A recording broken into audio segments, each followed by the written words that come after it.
सोपरचाइल्ड ने उस पुस्तक के बारे में उस अध्याय को पढ़ना आरंभ किया। उसमें लिखा था कि द्वापर युग का अंतिम चरण चल रहा था। उस समय अहंकार दानव प्रसारी दानव की शक्तियाँ संसार में तीव्रता से बढ़ रही थी और एक सम्राट जो अत्यधिक शक्तिशाली सम्राटों में से एक थे, उनके प्रांत आर्य नगरी में अहंकार के कारण व्यापार धीमे धीमे समाप्त हो रहा था।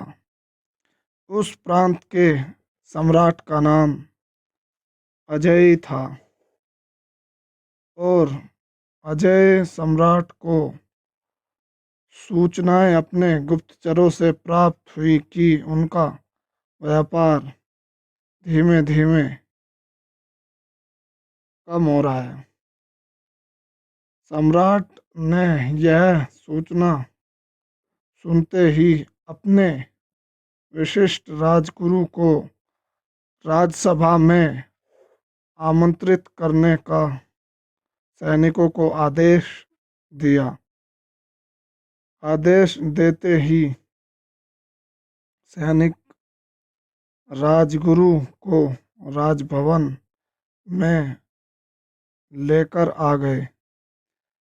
सम्राट अजय ने सम्राट विजय चंद्रवंशी को भी अपने राजभवन में आमंत्रित किया था और उनके राजगुरु को भी इस विषय पर चर्चा हेतु निमंत्रित किया था।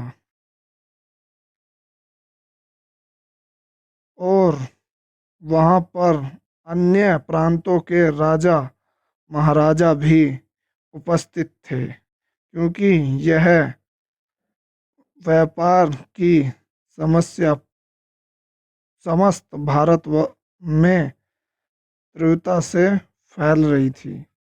इस महासंकट का स्थायी निवारण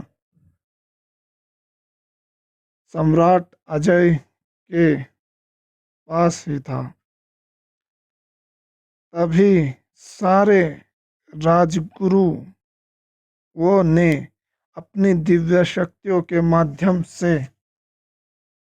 एक मानचित्र निर्मित किया, जिससे उन्हें एक दिव्य कंदरा अर्थात द्वार का मार्ग बताया गया। उन्होंने कहा कि इस कंदरा के गुफा के संस्थापक इस राजा या सम्राट अजय के का वास्तविक रूप है, जो महासत्कर्मों और महातप की शक्तियाँ जागृत करके उन्होंने एक समुदाय बनाया है, जिससे उनके अनुयायी उत्तर दिशा के अदृश्य पर्वत की गहराइयों में वास करते हैं और वे उस गुफा को हिमालय से कुछ दूरी पूर्व ही उन्हें वह गुफा मिलेगी। किंतु उस गुफा का एक द्वार अजय सम्राट के सिंहासन का एक मार्ग भी है।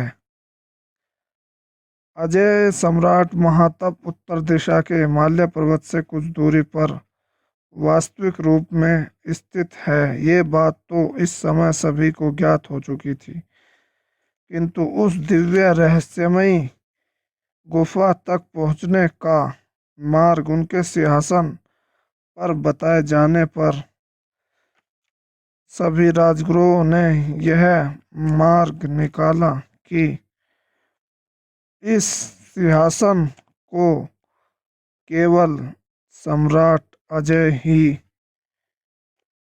खोल सकते हैं।